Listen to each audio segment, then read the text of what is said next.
ఇక వస్తున్నా, నెక్స్ట్ మీ దగ్గరికి వస్తున్నా. ఎవరి దగ్గరికి? దీని దగ్గరకు వస్తున్నా. నేను మొన్న ఒక కంటెంట్ చేసిన అండి. కేటీఆర్ మామ, ఆయన చనిపోయినారు, ఇప్పుడు లేరు. కేటీఆర్ మామ, నేను చెప్తున్నా కేటీఆర్ వారం రోజులు టైం ఇస్తున్నా, వారం రోజులు టైం ఇస్తున్నా. వాళ్ళ సమస్య నా సమస్యగా నేను తీసుకున్నా. నేను చాలాసార్లు మీతో మాట్లాడే ప్రయత్నం చేసిన, కానీ మీరు రెస్పాండ్ కాలేదు. నేను స్ట్రైట్ అవే చెప్తా ఉన్నా, నువ్వు కేసు పెట్టుకో, రాజపాకాలని పాకం పెట్టుకోమను, ఏమన్నా చేసుకోమను, భయపడేది లేదు, తగ్గేది లేదు. డిఫర్మేషన్లు చేసుకోండి, లేకపోతే దాడులు వచ్చి మీ బీఆర్ఎస్ కార్యకర్తలు నన్ను కొట్టి చంపమని చెప్పు. ఇప్పుడు ఫ్యాషన్ అయిపోయింది కదా. ఇప్పుడు కేటీఆర్ గురించి మాట్లాడినా వచ్చి దాడులు చేసి కొట్టి చంపుతురు కదా, కొడుతురు కదా. సరే, వాళ్ళంటే మహా న్యూస్ వాళ్ళు ఆంధ్రోళ్ళు కాబట్టి కొట్టిండ్రు. నేను పక్కా తెలంగాణ, పక్కా లోకల్, చూసుకుంటా, తాడో పేడో తేల్చుకుంటా. ఎట్లా కాబోయే ముఖ్యమంత్రి అవుతావో నేను కూడా చూస్తా. ఆ కుటుంబానికి న్యాయం జరిగే వరకు నేను వెనకడుగు వేసేది లేదు, తగ్గేదే లేదు. ఏదైతే అదైంది. నేనే ఇంటింటి ప్రచారం చేసి బీఆర్ఎస్ని మళ్ళా ఎక్కడ తెలంగాణలో ఎక్కడ కూడా నామరూపం లేకుండా చేస్తా. కర్మ ఏదైతే ఇప్పుడు ఆయన చనిపోయినాడు. నేను ఎందుకు ఇంత బాధతో మాట్లాడుతున్నా అంటే ప్రజలారా, ఈ విషయం గురించి కేటీఆర్తో మాట్లాడదామని చాలాసార్లు కాల్ చేశా. కేటీఆర్ పిఏకి కాల్ చేసిన, ఎవ్వరు రెస్పాండ్ కాలేదంటే మీకు ఒకటి చావు మీకు ఆనందం కలిగిస్తుందా? సైకోలా మీరు ఇక్కడ ఉండాల్సిన వాళ్ళు కాదు, మీరు ఎర్రగడ్డ మెంటల్ హాస్పిటల్ ఉండాల్సిన వాళ్ళు మీరంతా.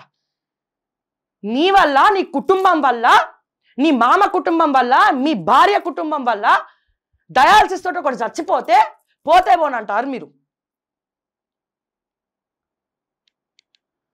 అన్నం తింటుండ్రా? ఏం తింటున్నారు?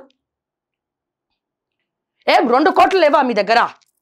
వాళ్ళ పైసలు తీసుకున్నప్పుడు ఎందుకు తీసుకున్నారు? మీ మామని అడుగు, మరి పిలవండి, అడగండి, నేను చూపిస్తా వీడియో. నేను ఒక్క నిమిషం, ఎందుకు ఇంత ఎమోషనల్ అవుతున్నాను? నేను ఎప్పుడు ఇట్లా మాట్లాడలేదండి, మరి ఇంత ఘోరంగా నేను ఎప్పుడు మాట్లాడలేదు. తెగించేసిన, ఏదైతే అదైందని చెప్పి, ఏదైతే అదైందని నేను చెప్తున్నా. నేనే వాళ్ళని దగ్గరుండి తీసుకుపోయి నీ మీద కేసులు పెట్టిస్తా, ప్రూఫ్లన్నీ ఇచ్చి కేసులు పెట్టించి పీడీ యాక్ట్ పెట్టి బెదిరిస్తా, చంపేస్తా అని చెప్పి మీ రాజపాకాలు ఎట్లయితే బెదిరించిండో, అప్పుడు అధికారంలో ఉన్నారు కాబట్టి వాళ్ళు భయపడి బయటికి రాలేదు. ఎనీ ఎక్స్టెంట్ అయినా నేను వెళ్తా, మన కేటీఆర్ గారు, ఎనీ ఎక్స్టెంట్. ఆ కుటుంబానికి న్యాయం జరిగే వరకు నేను మాత్రం అసలు వదిలిపెట్టాను. ఇతను ఉన్నాడు కదండి, నాకు ఎంత బాధ అనిపిస్తుందంటే నా కడుపు తరిక్కపోతుందండి. ఒకసారి నేను అక్కడ దాకా వెళ్ళి నేను పాస్లో, ఇప్పుడు ఈ వ్యక్తి ఉన్నారు కదండి, నాకు మొన్న ఆఫీస్కి వచ్చి రిక్వెస్ట్ చేస్తే బ్రెయిన్లో బ్లడ్ క్లాట్ అయిందండి, మీకు దండం పెడతా శ్రావ్య గారు, మీకు కూడా చేయి బాగాలేదని మాకు తెలుసు, కానీ మా కోసం మీరు రండి, ఈయనకి ఒంట్లో బాగాలేదు, ఇబ్బందికరంగా ఉన్నారు, మేము రికార్డ్ చేద్దాము, చాలా అన్యాయం జరిగింది మాకు. కేటీఆర్ వాళ్ళ మామ రాజపాకాల, కేటీఆర్కి తెలిసి తెలియకుండా నీచంగా వ్యవహరించిండు కేటీఆర్ కూడా అని చెప్తే, నేను మొన్న ఆఫీస్కి పోయి రికార్డ్ చేశానండి. ఆఫీస్కి పోయి నేను రికార్డ్ చేశానండి. కానీ నాకు నిద్ర పట్టలేదండి. నాకు ఎందుకు, సరిగ్గా అరౌండ్ 9:30కి నాకు కాల్ వచ్చిందండి, ఈ వ్యక్తి ఇక లేడు అని. అంటే తెలంగాణ ప్రజలారా, నేను ఇంటర్వ్యూ చేసినటువంటి వ్యక్తి, డయాలసిస్ పేషెంట్, కేటీఆర్ కుటుంబం వల్ల మోసపోయినటువంటి వ్యక్తి, కేటీఆర్ కుటుంబం వల్లనే డయాలసిస్కి దిగజారినటువంటి వ్యక్తి, కేటీఆర్ కుటుంబం వల్లనే హాస్పిటల్ పాలయ్యి డయాలసిస్ తీసుకుంటున్నటువంటి వ్యక్తి, నెక్స్ట్ డే నైట్ నాకు కాల్ వచ్చిందండి. ఎట్లా ఉండదండి, మనం ఒక వ్యక్తితోటి ముందు రోజు మాట్లాడి నెక్స్ట్ డేనే ఆ వ్యక్తి లేడు, చనిపోయాడు అని తెలిస్తే ఎట్లా ఉంటుందండి? నా ప్రాణము ఇట్లా, నాకు నిద్ర పట్టలేదు, చెమటలు వచ్చేసినాయి. అరే నిన్ననే కదా నేను రికార్డ్ చేసిన, నెక్స్ట్ డేనే ఎట్లా అయింది? బ్రెయిన్లో బ్లడ్ క్లాట్ అయింది. తను బతకాలంటే డబ్బులు కావాలా? డబ్బులు ఎవరి దగ్గర ఉన్నాయి మిస్టర్ కేటీఆర్? డబ్బులు ఎవరి దగ్గర ఉన్నాయి? నీ మామ దగ్గర ఉన్నాయి, నీ మామ కొడుకు రాజు పాకాల దగ్గర ఉన్నాయి. వీళ్ళ సొమ్ము మీద బతుకుతున్నారు మీరు. ఒకటేమో ఎమ్మెల్సీ పదవి ఇప్పిస్తా అని 1,80,00,000, ఇంకోటి కిడ్నీ ఇప్పిస్తామంటే 2 కోట్లు. వాళ్ళు అప్పు చేసి ఇంట్రెస్ట్కి తెచ్చి మీ ముక్కులో పెడితే గిదా మీరు చేసేది. ఇక మీరు కాబోయే ముఖ్యమంత్రి, తెలంగాణకి కాబోయే ముఖ్యమంత్రి నువ్వు ఎట్లయితావో చూస్తా నేను. ఖబర్దార్, ఒక ఆడబిడ్డ సవాల్ ఇసిరిందంటే అందులో నా రికార్డ్స్ చూసుకోండి. నేను ఎవరైనా సరే, నేను రేవంత్ రెడ్డి కుండ బద్దలు కొట్టినట్టు రేవంత్ రెడ్డి కొడంగల్కి పోయి మరి చూపించిన. రెడ్లకుంట చెరువులో రెడ్డి గారి ఇల్లు, రాబర్ట్ వాద్రా మూసీ నది స్కాము 1,50,000 కోట్లు. ఏది కూడా నేను ఒక్కసారి మొండి పట్టు పట్టినానంటే కేటీఆర్ ఎక్కడ కూడా వెనకడుగు వెయ్యను. నన్ను చంపి ఇదే తెలంగాణలో పాతి పెట్టినా సరే నేను వెనకడుగు వేయను. ఈ కుటుంబానికి న్యాయం జరిగే వరకు ఓకే టీవీ కొట్లాడుతుంది, శ్రావ్య మాట్లాడుతూనే ఉంటుంది. అవసరమైతే నీ ఇంటి ముందు కూర్చొని వాళ్ళ తరపున నేను ఆమరణ నిరాహార దీక్షకైనా నేను సిద్ధమే కేటీఆర్, లేదా ఫామ్ హౌస్ ముందు పోయి కూర్చుంటా. ఇదేనా నీ పెంపకమని కేసీఆర్ని అడుగుతా పోయి. వారం రోజులు టైం ఇస్తున్నా కేటీఆర్, వారం రోజులు. ఈ వారం రోజుల్లో ఆ కుటుంబ సభ్యుల్ని పరామర్శించి నీ రాజపాకాలను తీసుకుపోయి వాళ్ళతో సెటిల్ చేసుకొని వాళ్ళకి ఇవ్వాల్సిన డబ్బులు ఇస్తావా? సరే నీలో మానవత్వం బతుకుంది, మీ కుటుంబ సభ్యులు మారిపోయారు అనుకుంటా. లేదా నేనే నీ ఇంటి ముందుకు వచ్చి ఆమరణ నిరాహార దీక్ష చేస్తానని పెట్రోల్ పోసి తగలబెట్టినా సరే నేను వాళ్ళకి మాటిచ్చిన ఆ మాట కోసం చావనన్నా చేస్తా, ఏమన్నా చేస్తా. నేను తెగిస్తే నేను మెంటల్ దాన్ని, నేను అర్థమైందా? మళ్ళీ చెప్తున్నా, వారం రోజులు టైం ఇస్తున్నా. ఇతని పదో దశ దిన కర్మ అయ్యే లోపల ఈ కుటుంబానికి కేటీఆర్ నువ్వు కానీ మీరు కానీ కేసీఆర్ గారు కానీ న్యాయం చేయకపోతే తెలంగాణలో నేనే పాదయాత్ర చేసి ఇంటింటి ప్రచారం చేస్తా. వీళ్ళ ఫోటోలు పెట్టుకుంటా. వీళ్ళ ఫోటోలే కాదు, వీళ్ళ దగ్గర 100 మంది ఉద్యోగుల చిట్టా ఉంది. నీ మామ కేటీఆర్ గారు మా అల్లుడు కేసీఆర్ తర్వాత మా అల్లుడు తెప్పెత్తనం, నీకెందుకు? నేను ఇప్పిస్తా కదా నీకు పదవి, నీకెందుకు? నేను ఇప్పిస్తా కదా నీకు ఉద్యోగం అని చెప్పి మిస్టర్ కేటీఆర్ నీ పేరు చెప్పుకొని నా అల్లుడికి నేను ఎంత చెప్తే అంత అని చెప్పుకొని ఉద్యోగం ఇప్పిస్తాను కూడా పైసలు తీసుకుని వాళ్ళందరినీ పట్టుకొని నేను పాదయాత్ర చేస్తా తెలంగాణ మొత్తం. నాట్ ఓన్లీ తెలంగాణ, డల్లాస్ పోయినావు కదా, డల్లాస్లో ప్రచారం చేస్తా. యుఎస్, యూకే, లండన్ ఎక్కడ పోతే అక్కడ తెలంగాణ బీఆర్ఎస్ వింగ్ ఎక్కడెక్కడైతే ఉందో, ప్రపంచ స్థాయిలో కేటీఆర్ పేరు ఎక్కడెక్కడైతే ఉందో ఆ కేటీఆర్ పేరుని తలదన్నేలాగా ఇది కేటీఆర్ కుటుంబం యొక్క మోసం. కేటీఆర్ వల్ల, కేటీఆర్ మామ వల్ల ఒకడు బలైపోయిండు అని చెప్పి ప్రపంచం మొత్తం నా సొంత ఖర్చులు అప్పో సొప్పో వేసుకొని మరి పోయి ప్రచారం చేసుకొస్తా. తెలంగాణలో కాబోయే ముఖ్యమంత్రిగా కేటీఆర్ ఉండాలి. ప్రజల పక్షాన మీరు మాట్లాడుతున్నారా? ప్రజల ప్రాణాలతో ఆడే మీ బతుకులు ప్రజల పక్షాన మీరు మాట్లాడుతున్నారా? ఎక్కడ మాట్లాడుతున్నారు ప్రజల పక్షాన? ఇదేనా ప్రజల పక్షాన మాట్లాడడం అంటే? ఈ వ్యక్తి ఎవరి వల్ల చనిపోయింది? ఈ రోజున ఎవరి వల్ల చనిపోయినారు? మీ వల్ల కాదా? గుండెల మీద చేసుకోమని, రాజపాకాలను చేసుకోమని. ఈసారి ఎన్ని డిఫమేషన్లు వేసుకుంటావో వేసుకో, ఏం చేసుకుంటారో వేసుకో. కేసు పెట్టి జైల్లో పాడదొప్పితే పాడదొప్పండి, లేదా కిరసనాయిల్ పోసి నన్ను తగలబెడితే తగలబెట్టాయి నువ్వు నీ కార్యకర్తలు. కానీ నేను కార్యకర్తలారా నేను ఒక్కటే చెప్తా ఉన్నా, మొన్న కేసీఆర్ గారు వాళ్ళ కార్యకర్తకి ప్రాబ్లం వస్తే ఏం చేసిండండి? స్వయాన ఆయన కాల్ చేసి బ్రెయిన్లో బ్లడ్ క్లాట్ అయితే యశోదల ట్రీట్మెంట్ ఇప్పించిండు. మరి ఈయనేం పాపం చేసిండండి? మీ కుటుంబం వల్ల మోసపోయి మిమ్మల్ని ఏం పుక్కట్లు ఇమ్మంటలేమండి పైసలు, వాళ్ళ పైసలు వాళ్ళ మొక్కాన కొట్టండి రా భయ్ అంటున్నాం. అరే ఇంతకన్నా కుక్కల కన్నా మానవత్వం ఉంది కదా, కుక్కల కన్నా విశ్వాసం ఉంటుంది కదా. మరి ఇక నువ్వు తెలంగాణోడే కదా, ఆంధ్ర పోనీ మీకు ఆంధ్రలో అంటే పడదు, మరి ఆంధ్ర అయినా కాదు తెలంగాణతోనే. ఇంత మానవత్వం లేకుండా ఎట్లా తయారైనరండి మీరు? మరి ఇంకేం మారినట్టు బీఆర్ఎస్ని కేసీఆర్ తర్వాత ముందుండి నడిపించే కేటీఆర్ నుండే ఇట్లా ఉంటే తెలంగాణ ప్రజలు కేటీఆర్ని ఎట్లా నమ్మాలా?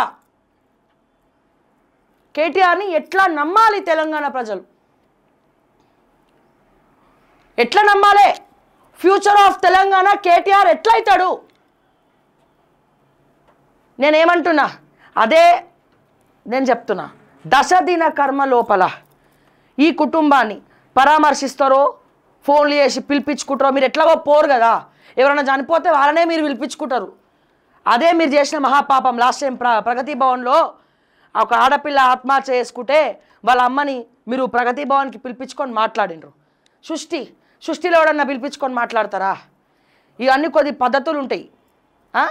దశదిన కర్మ లోపల ఈ కుటుంబానికి రావాల్సినటువంటి డబ్బులు రాకపోతే అనితారెడ్డి ఇది కేటీఆర్ నీకే చెప్పిండంట కదా సెటిల్ చేయమని.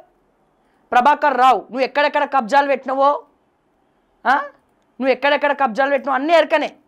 మొత్తం తెలంగాణలో మీ పేర్లు చెప్పుకొని మీ వెలుమ కుటుంబ సభ్యులు అంటే కేసీఆర్ అన్న పిల్లలు, అక్క పిల్లలు, మేనల్లుళ్ళు, పిన్నిలు, బాబాయిలు కొడుకులు, ఇక మీదే ఇక దునియా మొత్తం దున్నుకోవాలని చెప్పి దున్నుకున్నారు కదా. భాస్కర్ రావు గారు ఎక్కడెక్కడ కబ్జాలు పెట్టిరో కూడా అని తెలుసు.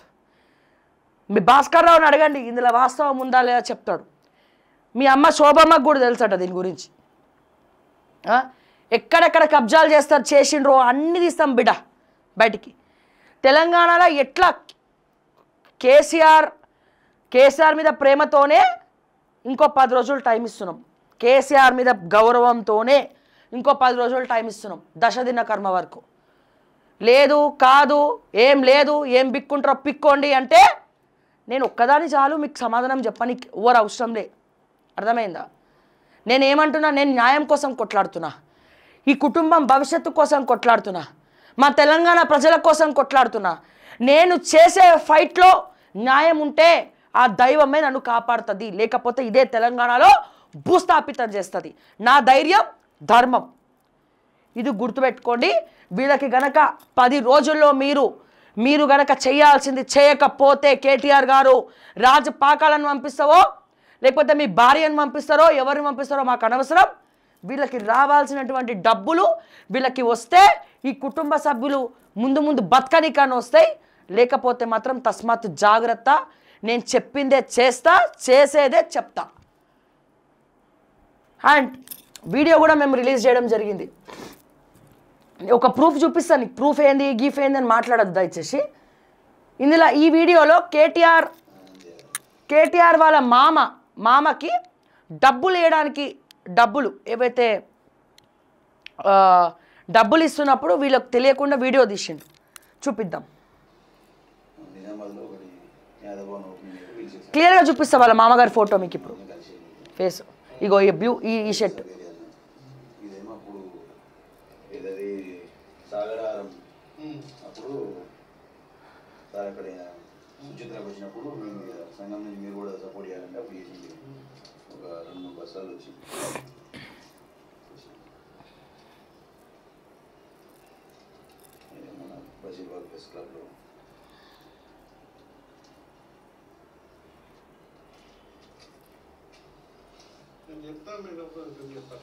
అగో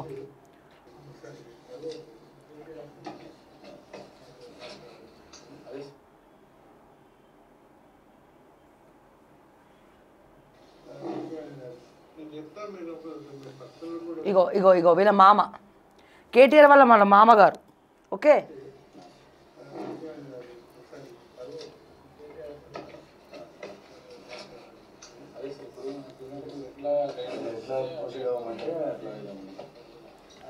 నేను చెప్తున్నా ఇప్పుడు ఈ వీడియోని ట్రోల్ చేయండి మా బీఆర్ఎస్ సోషల్ మీడియా, మా కార్యకర్తలు, సామాన్య ప్రజలకి న్యాయం చేసిన వాళ్ళు అవుతారు కార్యకర్తలారా మీరు.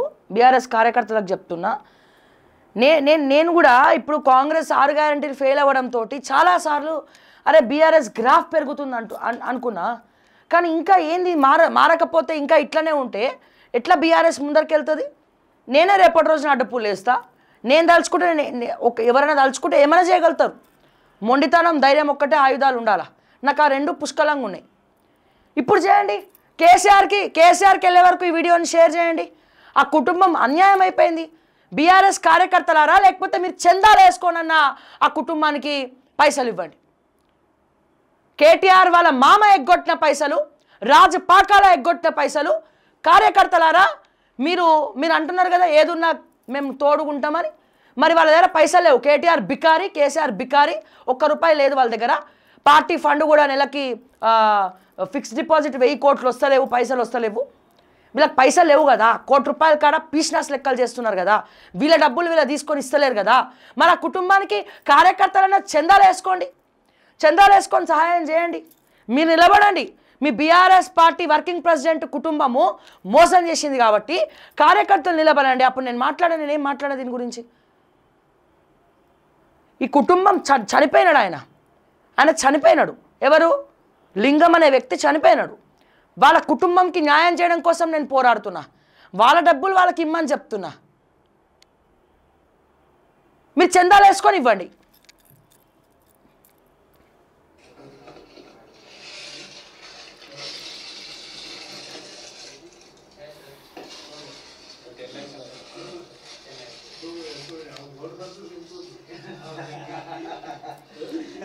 ఇంకా చాలున్నాయి కేటీఆర్, టెన్షన్ పడకు.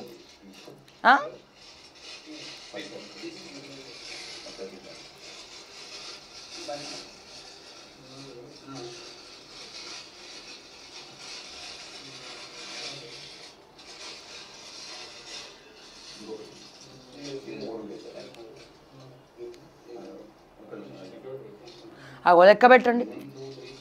లెక్క పెడుతున్నాడు. 1 2 3 4 సార్. ఇగో 5 6 8 9 10 10 లక్షలు.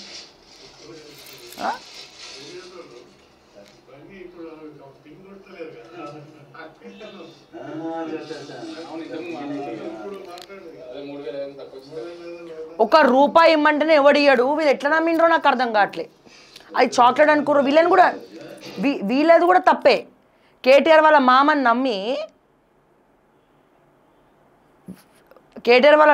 నమ్మి కిడ్నీ ఇప్పిస్తానంట. అది ఇడ్లీ అనుకుండా చాక్లెట్ అనుకుండా ఇప్పిస్తా అని ఎట్లా నమ్ముతారండి? ₹1 ఒకటికి ఇచ్చే ముందర 100 రకాలుగా ఆలోచించుకోవాలా.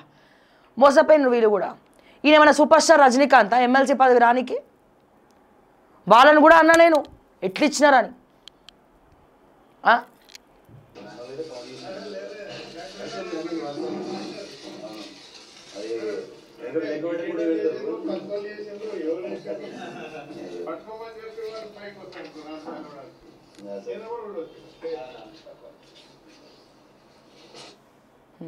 మెత్త కింద పెట్టుకోండి పైసలు మంచిగా.